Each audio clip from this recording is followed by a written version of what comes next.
ദാ ഈ കാണുന്ന ചെടികളൊക്കെ വാങ്ങിയപ്പോൾ എൻ്റെ മനസ്സിൽ എന്തെല്ലാം പ്രതീക്ഷകളായിരുന്നു എന്നറിയോ. നമ്മുടെ ബാൽക്കണി നിറയെ പച്ചപ്പ് നിറഞ്ഞൊരു ഗാർഡൻ, അങ്ങനെ അങ്ങനെ കുറേ കാര്യങ്ങളുണ്ടായിരുന്നു. പക്ഷേ എല്ലാ ദിവസവും മോർണിംഗ് എഴുന്നേൽക്കുമ്പോൾ ദാ ഇങ്ങനെയാണ് എൻ്റെ ഗാർഡൻ കാണാറ്. കുരങ്ങന്മാരെ കൊണ്ട് ഒരു രക്ഷയില്ലാത്ത അവസ്ഥയാണ്. ഞാൻ ഒത്തിരി ഇഷ്ടത്തോടെ വാങ്ങിയിട്ടുള്ള എൻ്റെ മണ്ണിൻ്റെ ചട്ടിയൊക്കെ ഒരു ആവശ്യമില്ലാതെ തട്ടിപ്പൊട്ടിച്ച് കളയുവാണ് ഈ കുരങ്ങന്മാര്. പിന്നെ നാട്ടിലെ പോലെ മൺചട്ടിക്ക് 100-150 രൂപയൊന്നുമില്ല, ആകെ 20-30 ഉള്ളൂ. അത് കാരണം ഞാനങ്ങോട്ട് ക്ഷമിക്കുവാണ്. എന്നാൽ ഈ പൊട്ടിച്ചിടുന്നതൊക്കെ തിന്നിട്ട് പോവാണെങ്കിൽ എനിക്ക് കുഴപ്പമില്ല. ഒരാവശ്യമില്ലാതെ നാരങ്ങയൊക്കെ ചുമ്മാ പൊട്ടിച്ച് തറയിലിട്ടിട്ട് പോവാണ് കേട്ടോ.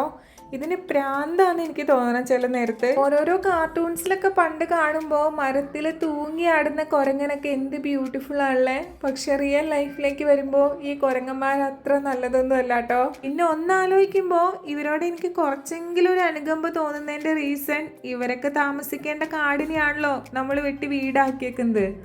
അപ്പം അങ്ങനെ ആലോചിക്കുമ്പോൾ ഇതൊക്കെ സഹിക്കുക തന്നെ, വേറെ നിവർത്തിയില്ല കേട്ടോ.